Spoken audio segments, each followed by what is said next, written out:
Ladies and gentlemen, welcome back to another episode of Sit Downs with Charlie Brown. I'm your host, DJ Charlie Brown, or whatever you choose to call me. And once again, for like I've lost track of how many times we've done this. I think like this is year 6 or 7 we've been doing this. So yeah.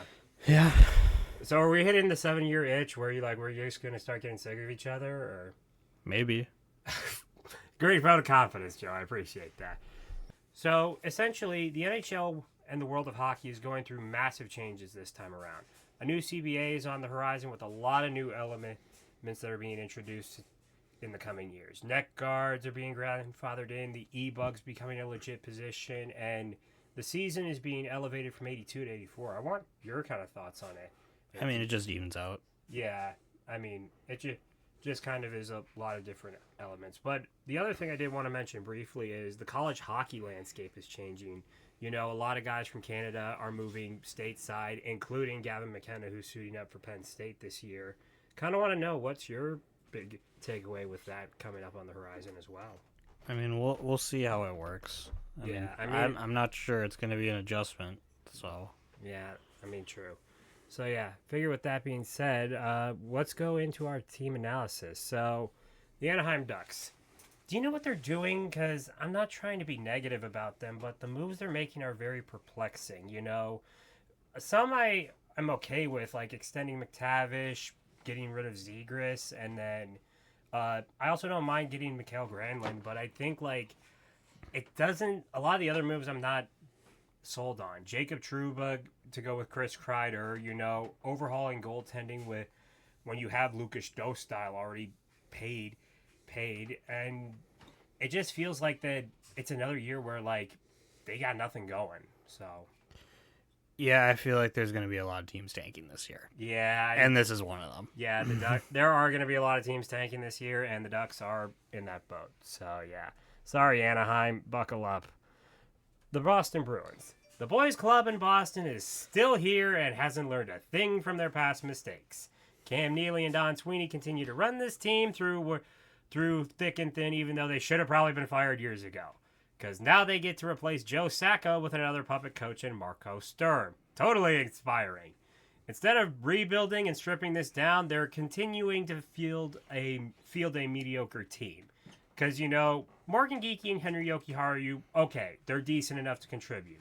Same with Victor Arvidsson.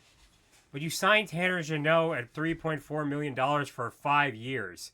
This team is literally Pasta, McAvoy, Swayman, and a bunch of pylons. Like, you're not winning, Bruins, all right? The only thing you have this year is the fact that you get to watch Hagens over at Boston College. He's going to probably be your only hope for the future of this team.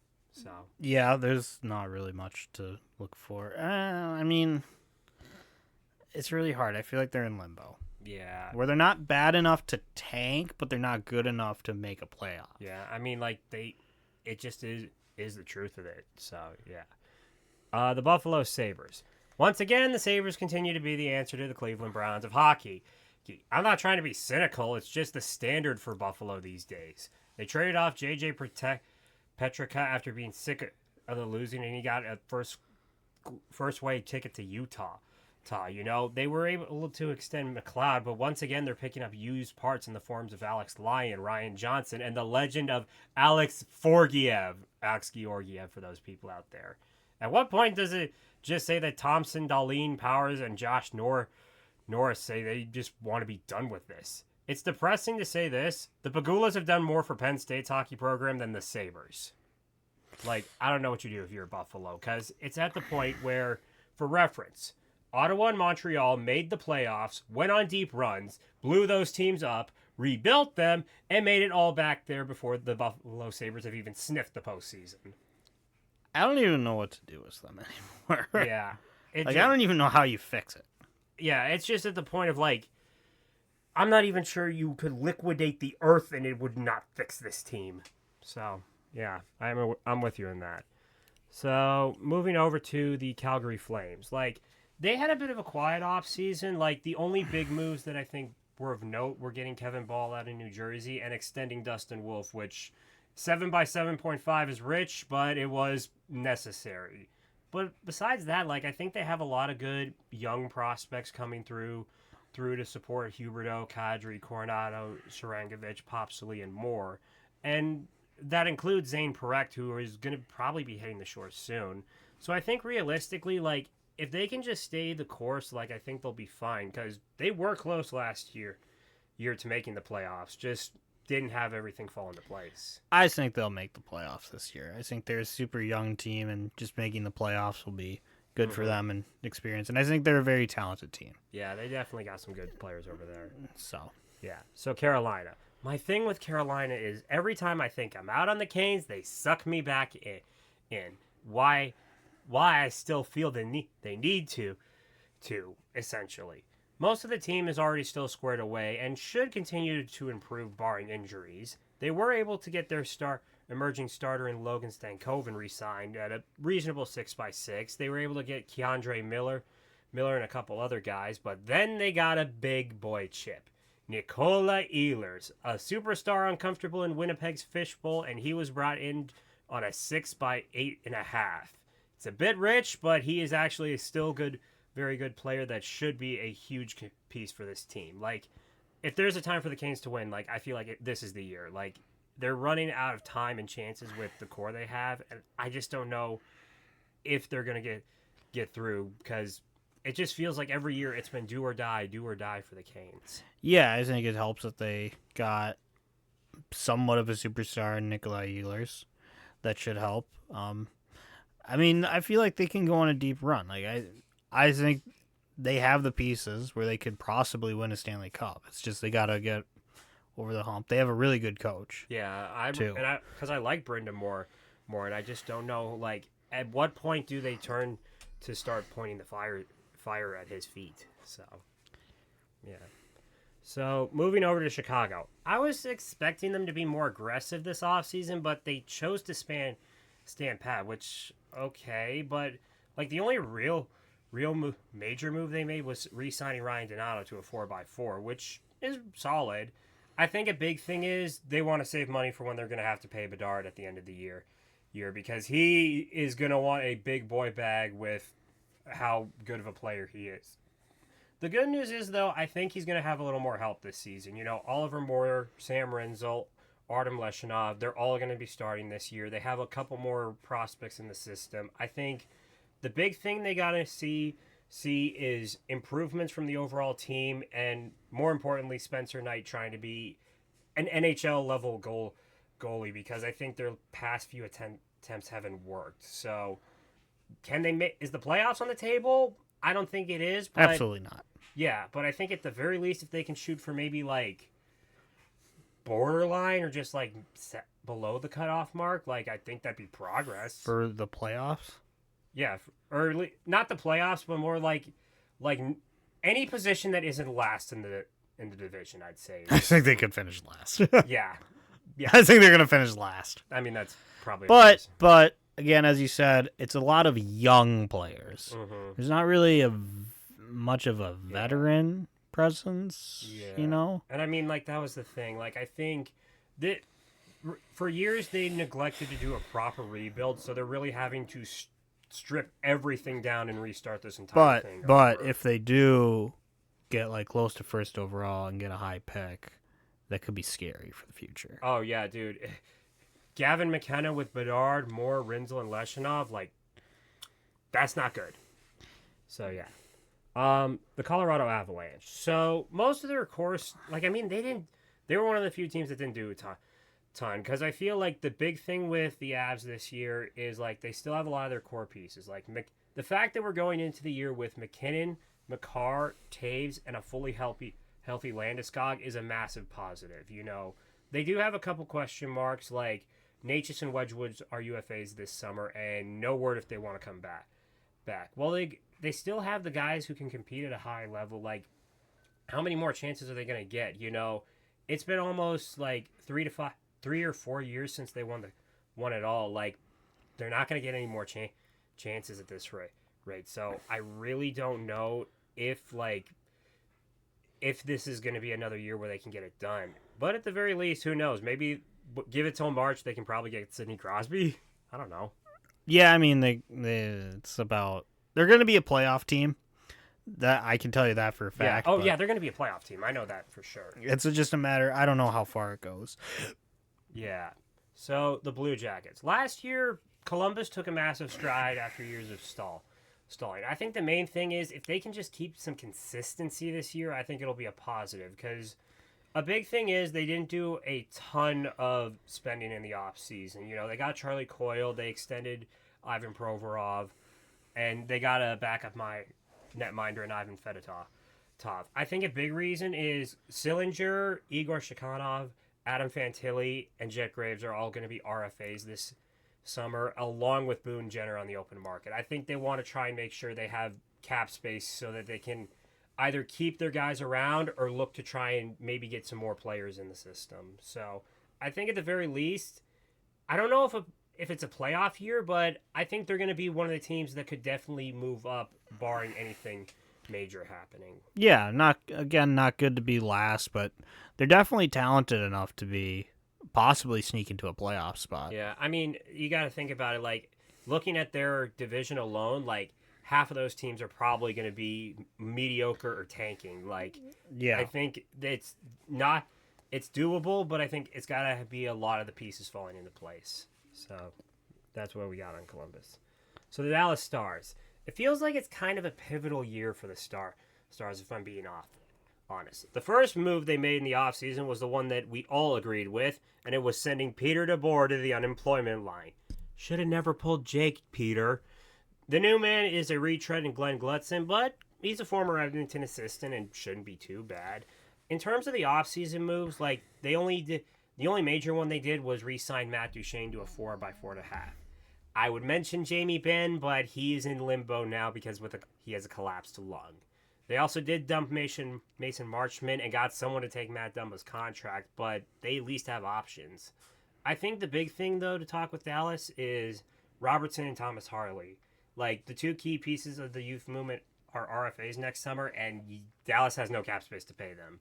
So I think, like, realistically, if there's a time to win, it's now.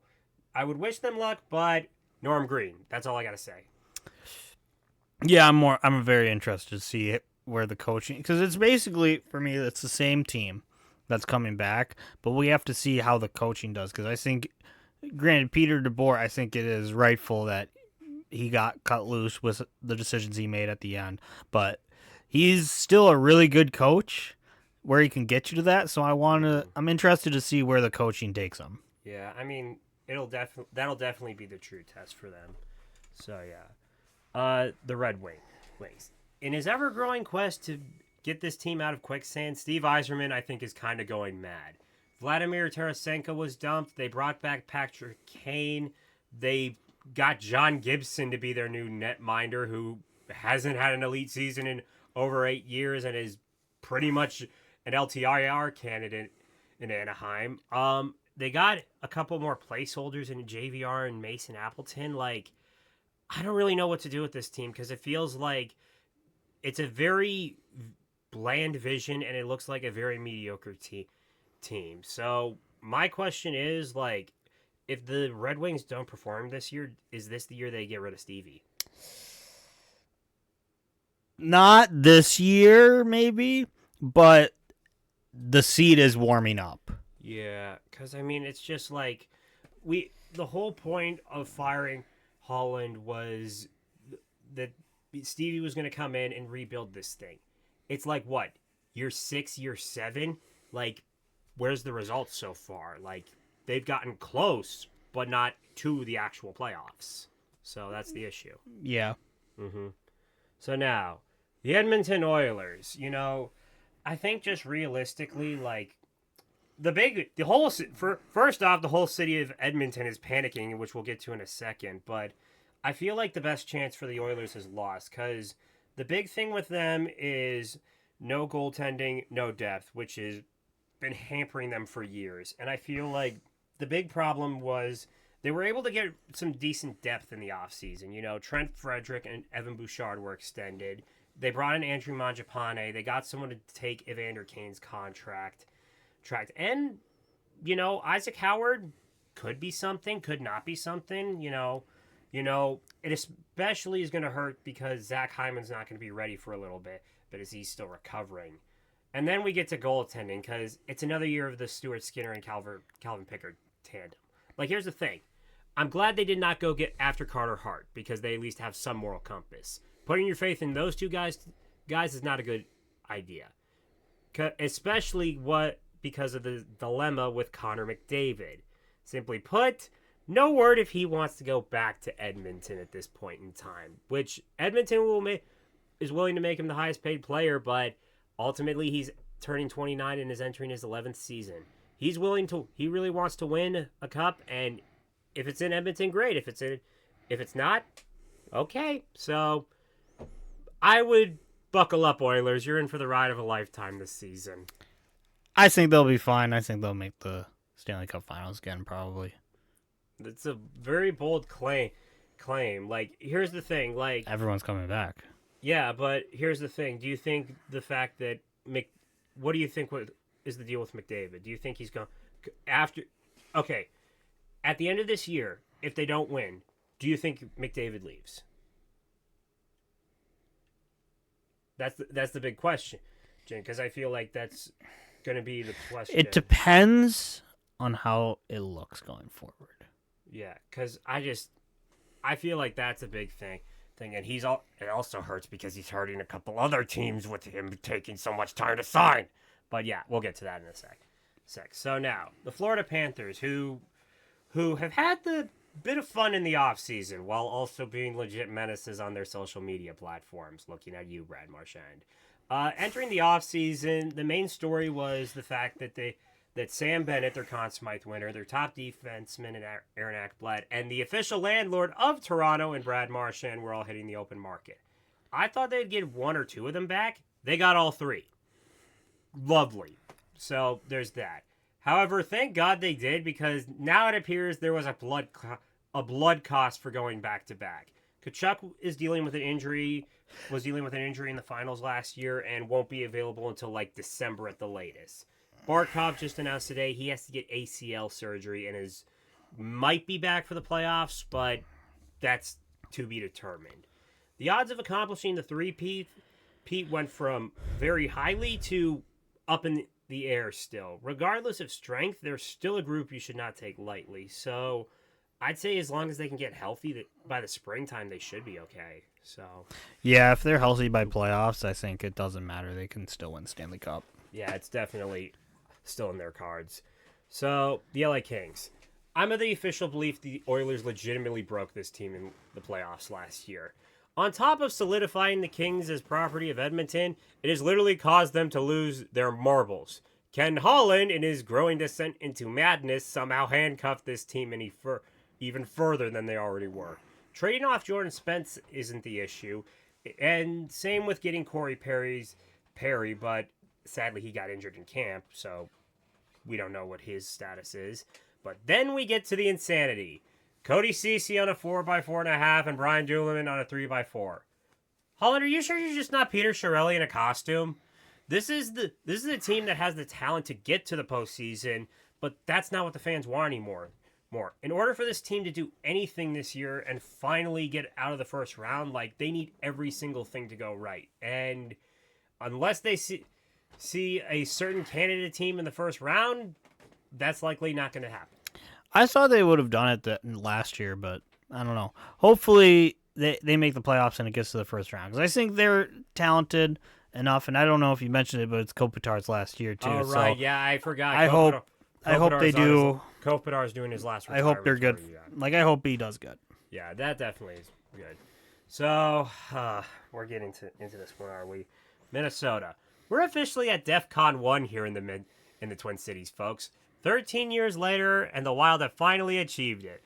Financial freedom from Chuck Fletcher's gravest mistakes. While many expected them to go big game hunting, it was likely best that they chose to not throw themselves headfirst into more albatross deals. The good news is that they were able to get one of their big deals resolved in quick fashion. Marco Rossi, a 3-year deal, which wasn't what I think a lot of us wanted, but still prevented him and got him what he wanted and prevents us from ruining him and buys us a little more time. But then there came Kaprizov. Kirill. Paul Theofantis has made this incredibly difficult. Literally the best player this team has had since Gabrick, and his camp has made our lives living hell trying to keep him.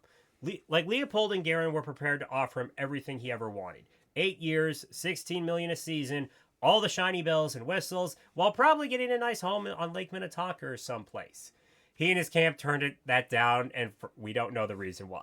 So, as it stands, we are going into the year with him on the last year of his deal, and the entire fan base panicking as the thought of going back to the glories of 2010 are creeping into our minds. I mean, it's not...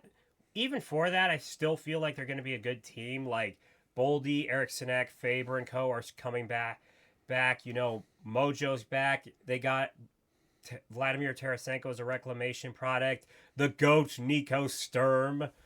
But I feel like the big thing is people are going to be looking at the defense because Brodin's hurt, and they got a couple. They're overloaded at that position as well.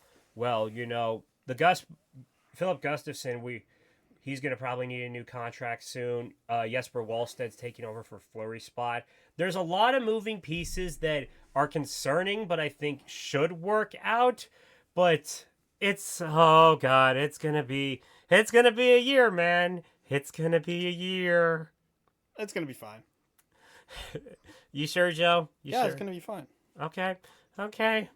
Yeah, What's there to panic about? Well, the fact that I just feel like a lot of people are panicking about Kaprizov's contract. I think if he truly is truthful about saying this is his second home, he wants to be here, this contract will get done eventually. Yeah, I mean, I think... I'm not concerned. I mean, realistically... Yet. Yeah, no, like, I haven't been overly concerned as well. I just think, like, a deal will get done. It's just, like, the thought of losing him has never been good. So, we'll see. God help us. Montreal. Last year, they surprised a lot of people by surging back to the postseason following the sins of Marc Bergevin. With the Atlantic opening up this year, the Canadiens actually have a great shot to be competitive this year. They obviously have Suzuki, Caulfield, Slafkovsky, Hudson, and more other bright pieces to the future. It even gets amplified with Ivan Demidov and Oliver Kempen making their debuts this year. I think the big thing I want to see is how goaltending kind of pans out, because Montembeault was good down the stretch in the second half, but he is going to need a contract extension soon, and I feel like they still have a lot of moving parts that I think they want to see. But there is one good thing they can take away this year. It is the final year of Carey Price's Albatross contract. Also, they can take solace that Logan Mailloux was traded. Don't know why Bergevin drafted him anyway. So, Carey Price's contract was traded. Yeah, but I mean, it expires this year. They still are taking on his salary. No, I thought it got traded to San Jose. Oh, yeah, that's right. I wrote my notes a while ago. Well, I'm an idiot, so great. But, yeah. Your thoughts on the Habs, or? Playoff team. I mean, hopefully they have a promising future. I think they could be a sleeper team to go far in the playoffs. Yeah, definitely. They have the talent. Mm-hmm. Yeah. So, the Nashville Predators. This team personifies the adage that being a good head coach doesn't make you a good GM. You would think after last year's collapse, the Predators would at least try to make massive changes. Instead, Barry Trotz chose to keep the button mashing and keeping this team's foolish playoff hopes alive. Trading for Erik Haula and Nick Perbix isn't the issue. It's the fact that he crippled this team by trading away two quality role players in Jeremy Lauzon and Colton Sissons for Nicholas Hague.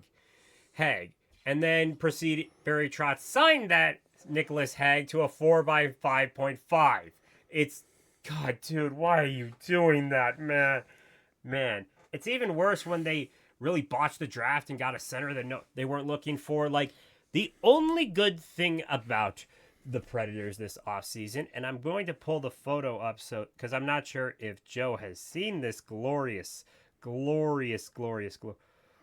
photo. of these T-shirts, which I am not even questioning that. How did these get past the censors? So yeah, and I'm gonna edit this in. And why? This is the one thing your team's gonna be known for years, as Joe's dying. So yeah, and good. This team's running full speed to Gavin McKenna. Joe really like you like that photo, man? Hey.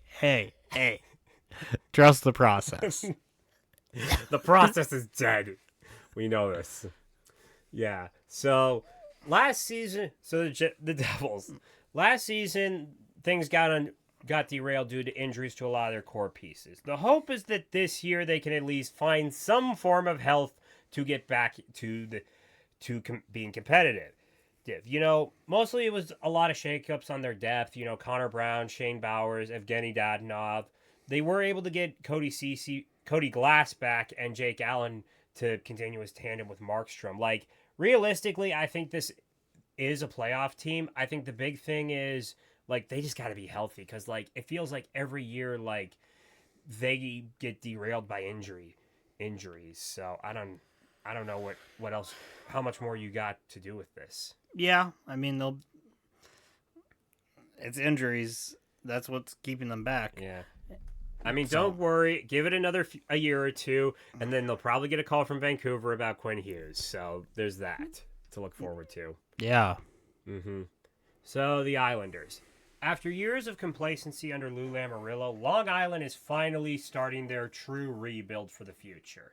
You know, while getting the first overall pick, Matthew Schaefer, is a good start, it's going to take time to supplement him and develop him into a true number one pick and franchise face. You know, it kind of made sense with a lot of the moves they made. You know, bringing back Kyle Palmieri and Adam Boqvist, signing Jonathan Drouin, and most of the guys they signed were on ELCs or just RFAs. Well, they did lose Noah Dobson. They were able to get a decent haul from Montreal for their trouble. You know, I think the big thing to wonder about is Ilya Sorokin. Like, how much longer does he want to stick around for a rebuild, or does he want out? So I think that's the big thing weighing on their mind going into this year. Yeah, but I don't think it's as far away as you think it is from them making the playoffs. Yeah, I mean, like, I don't know their roster.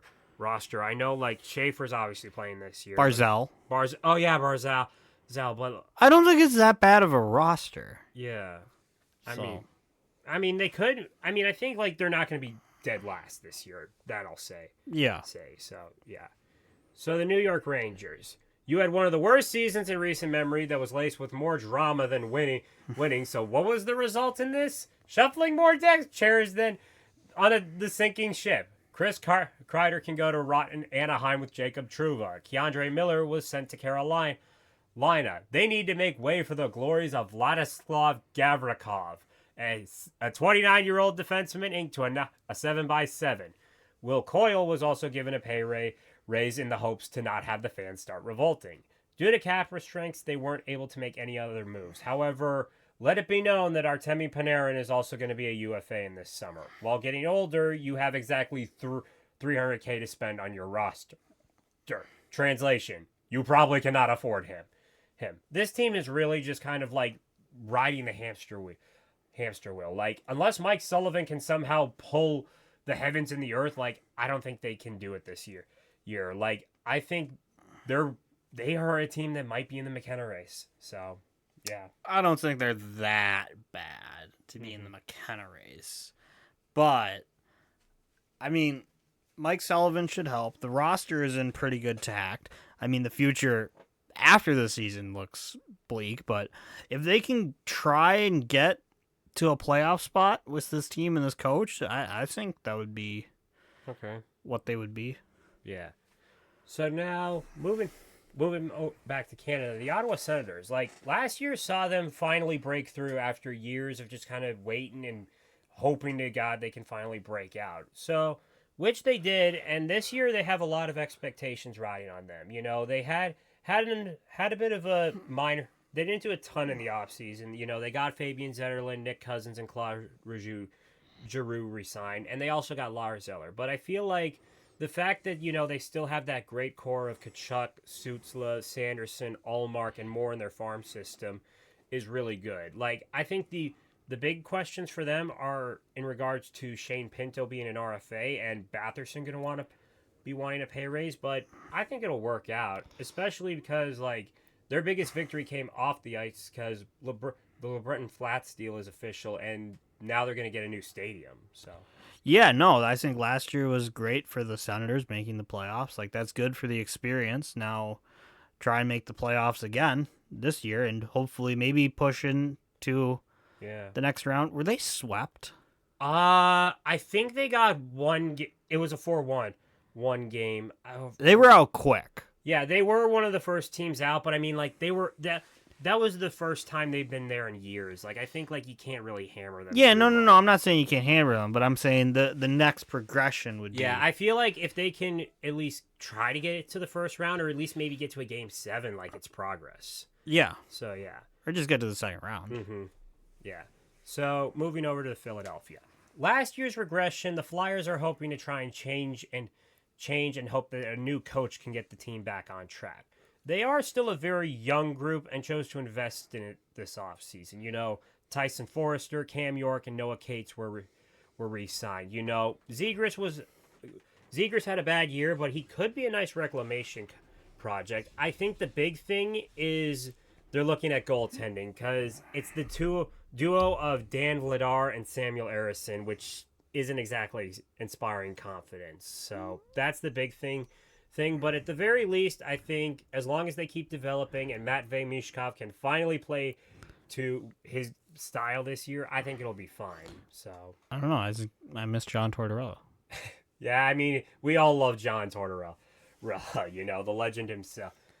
But here's the thing they can take solace in. They won't be the worst team in Pennsylvania this year. That would go to our next team, the Pittsburgh Penguins. The once gold standard of this league has now accepted its fate. Father Time waits for no one, and it's showing for the Penguins. They are beginning to blow it up, which I agree with consider their current predicament. While they can't obviously trade Crosby yet, along with Russ, Raquel, Carlson, and Letang, everything else can be. Connor Tibbins and Alex Nedeljkovic, goodbye. In come the glorious tank commanders in Matt Dumba, Arthur Sivos, Justin Brazeau, and Anthony Mantha. Unfortunately, the blood cost for this tank is knowing that this is likely it for Evgeny Malkin. Same goes for Crosby if he wants to stay around. If he wants to stay around or waives his no movement clause to get out. All those don't worry, Pittsburgh. All those shiny cups are gonna comfort you while you sink to the bottom. Plus, besides, we all know that the lottery is going to be rigged this year, and you're going to get Gavin McKenna in May. Why else did he choose to go to Penn State?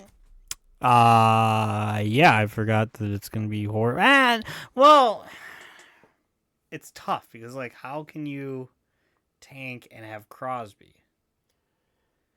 Like, dude, here's the thing. It's like, Crosby is a great player, but the problem is, like, it's everything around him. Like, like there's nothing on this team that I feel like is going to be at the same level as when he had Malkin at his prime, when he had Rust, when he had Letang at his prime, when he had all these great players at his prime. I just don't see how this is going to be a year where they're going to be anywhere better than dead last. Yeah. So yeah. Maybe he comes from Minnesota. Yeah, hey, Fleury's still here, man. Bill Guerin's here. We'll drive you to the air. We'll drive you from the airport, man. It'll be great. So yeah. So the San Jose Sharks. Last year was another deep tank to continue their work in rebuilding this team from the ground up. The hope is that this year they can at least improve by a short margin. But it looks like it's more of a development year, It shows with a lot of their off-season moves, Mark-Edward Vlasic got bought out.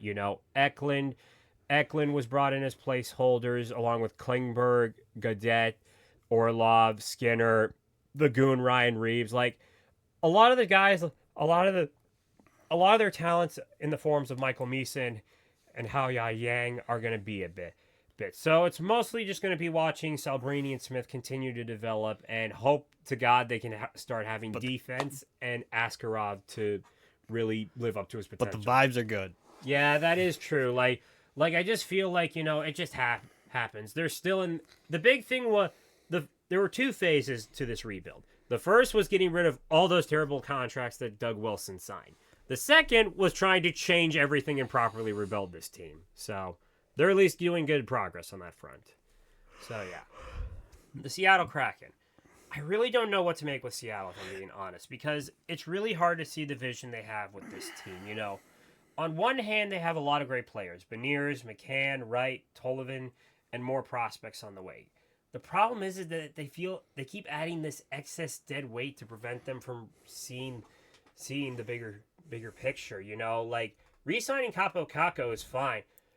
He's still a young player and had a solid bounce back performance after leaving New York. But then you come in with head scratchers like Ryan Lindgren on a 4x4.5. Trading mid-round picks for Mason Marchment after a middling season, swapping Burakovsky for Joseph Villano, getting Freddie Gaudreau, and signing Matt Murray. Like, it just feels like the only good thing is you didn't at least give more money to Grubauer, as he is officially an albatross for 2 more years. Like, I get it's a typical expansion team, but you would feel like in year 5 you'd have a good sense of like where this team is. Like, I just really don't know what to make of this group. Like, I really don't. I think you should thank Vegas for ruining expansion teams. I mean, yes, that is probably... They set the bar super high, so now everyone thinks that, oh, I'm going to come into the league and be like Vegas, which is what Seattle tried to do, and they're not. Yeah. And it's kind of ruining Seattle right now. Yeah, yeah. It's just... Vegas is at fault for a lot of stupid stuff, so blame them. Yep. So, yeah. So, the St. Louis Blues. The Blues had a quiet offseason as well. Well, like, the only 2 moves they made were getting Nick Bukestad and Pius Suter. Like, other than that, like, they mostly just... I think the big thing with the Blues this year is the hope is that Jim Montgomery having a full camp can get the team back on track, They have the players, Jordan Kyrou, Robert Thomas, Jake Neighbors, Jimmy Snuggerud making his debut this year. I feel like they do got to make decisions about Holloway and Broberg, as once again they're going to be RFAs in the summer. But I think realistically, like, playoffs are still in view. Like, I definitely think that this is a team that can get the job done. Oh yeah, they're gonna. I think they'll make the playoffs. Mm-hmm. Yeah. So now we got to move over to the Tampa Bay Lightning. I hate to say it, but I fear that this team is starting to approach the latter stages with the core. Due to most of the contracts, they didn't go out and spend a ton in free agency. Like, all they did was give a 6-year deal to Yanni Gourde, traded Isaac Howard since they pretty much pissed him off and didn't have a spot for him. I don't think it's terrible, but it just seems like it just feels like that they're kind of reaching the end. I still think they'll make the playoffs, but I feel like if the goal with this core of Kucherov, Point, Hedman, who are all entering their 30s, and Vasilevsky, who's really kind of had injury issues the past few years, if the expectation is Cup, I don't see it with this team. Like, I just feel like it's kind of the best chance. I think the days are kind of really just on the decline. So I think they could be the best team in their division. Yeah. So yeah. Do you really think that, or? Yeah, I think. Well, because as you said, they're in the late stages of this course, so they're basically gonna throw everything at the dartboard to try and get one more cup.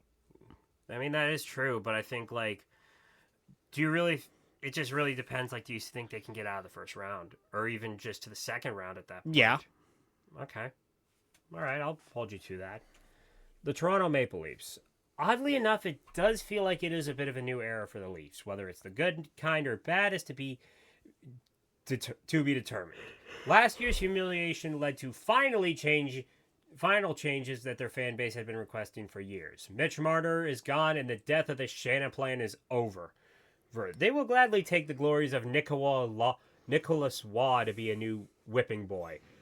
However, they did use the money that they saved from paying Marner, which was used kind of wisely. They re-signed Tavares on a 4-year deal to pretty much retire a Leaf. They got Matthew Nyes his first big boy deal, and they also got some nice pickups in Matthias Michelli and Dakota Joshua. Got Ryan Reeves off the books and brought back Michael Pizzetta. But other than that, the big thing is I don't know if this team's going anywhere this year. It's just Yeah, I think it's going to be a regression. yeah. I just think realistically it is going to be a regression this year. But I will say this: $20 says Marner wins a cup before this team. So yeah, I can see that. All right. So now Utah. Last year mostly saw them in a bit of a development curve being in front of their new fan base. Now that they've settled into their new home for the long term, next comes the tricky part: building a team that can draw crowds and bring them to the playoffs. Surprisingly, the Mammoths did exactly that with a pretty solid offseason, if I do say so. JJ Petreka was one of the top chips. I think it was a good idea to go out and trade for him and extend him.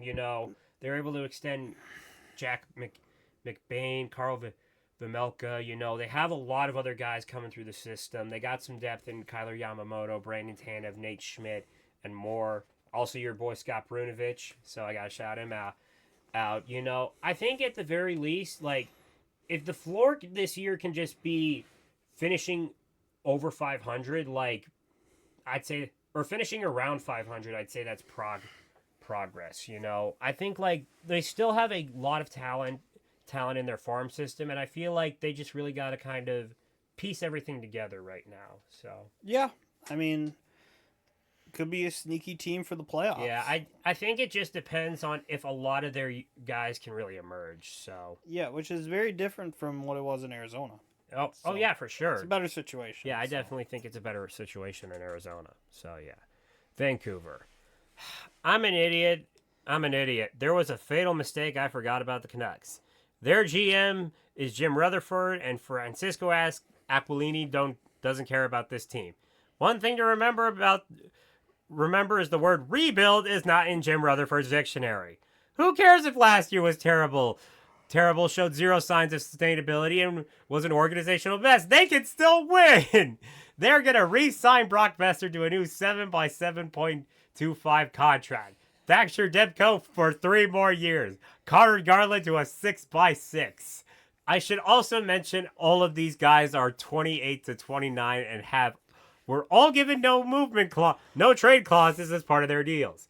If you thought it was worse, buckle up. You know what this team needs? Evander Kane.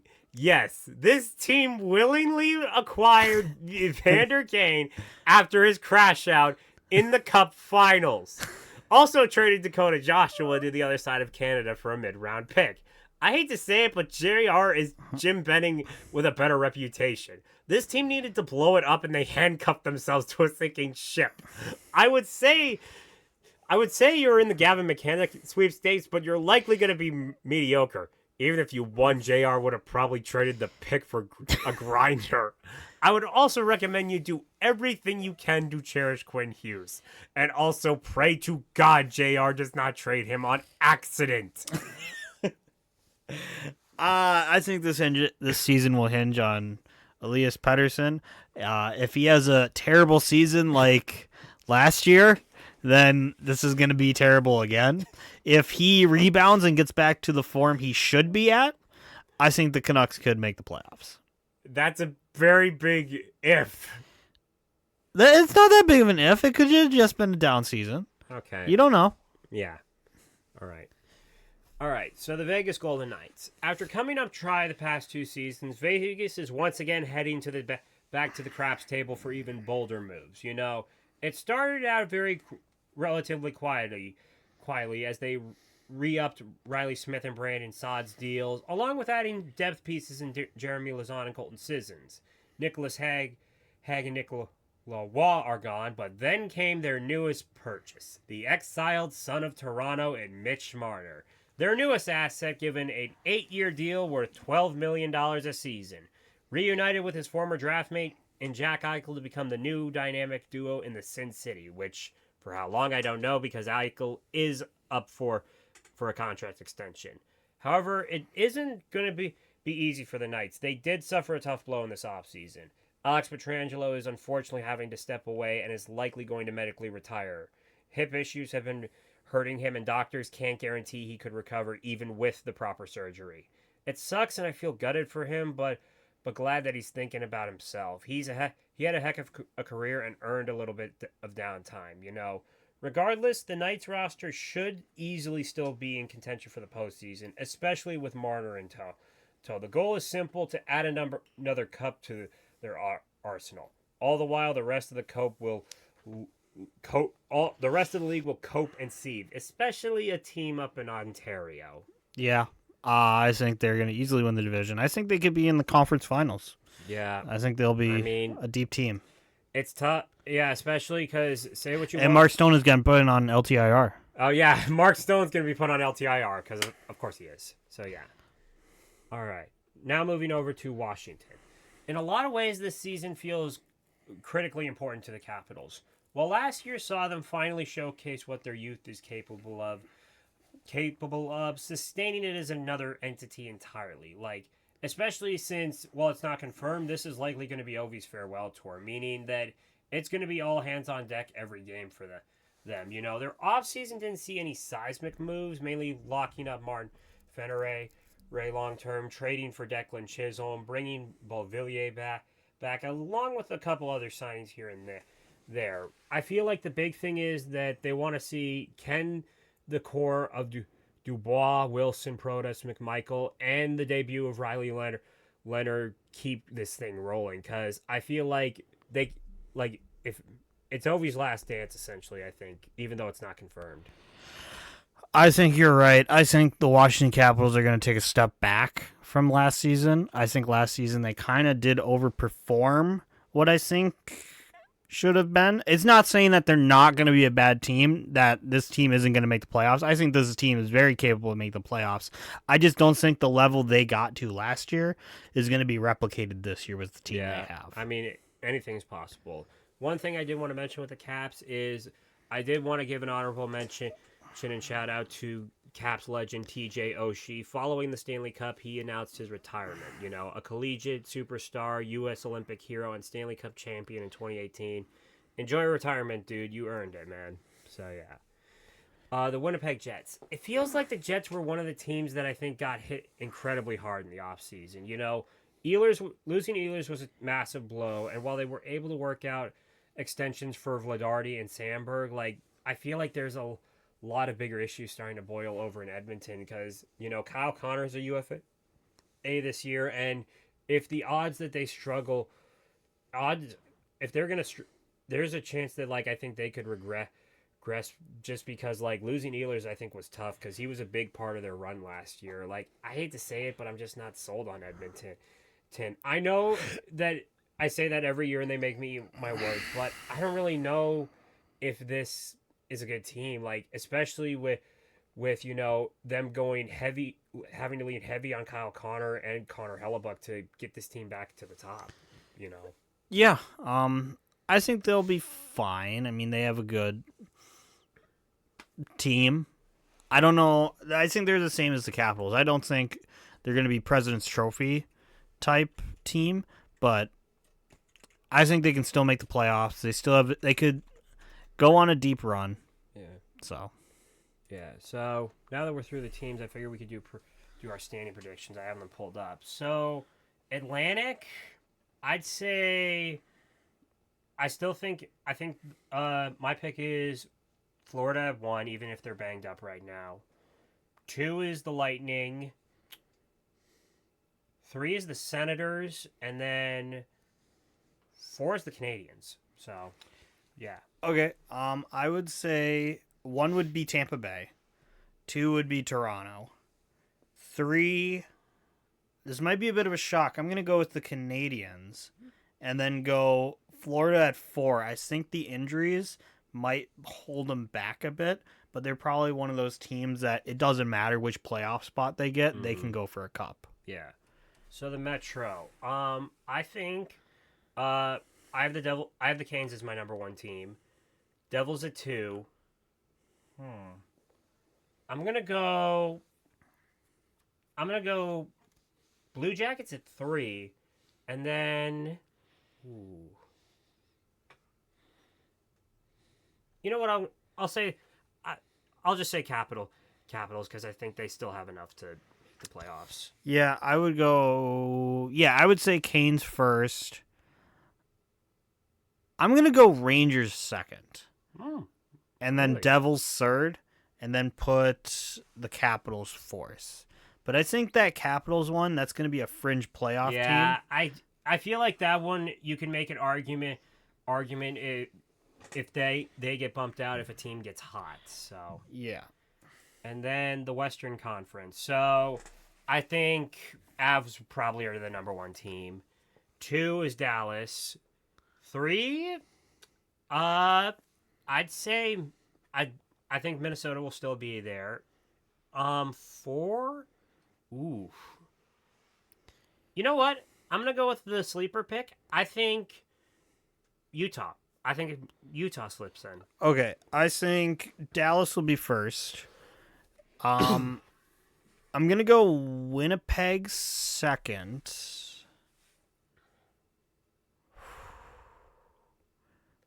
Blues third, Wild fourth.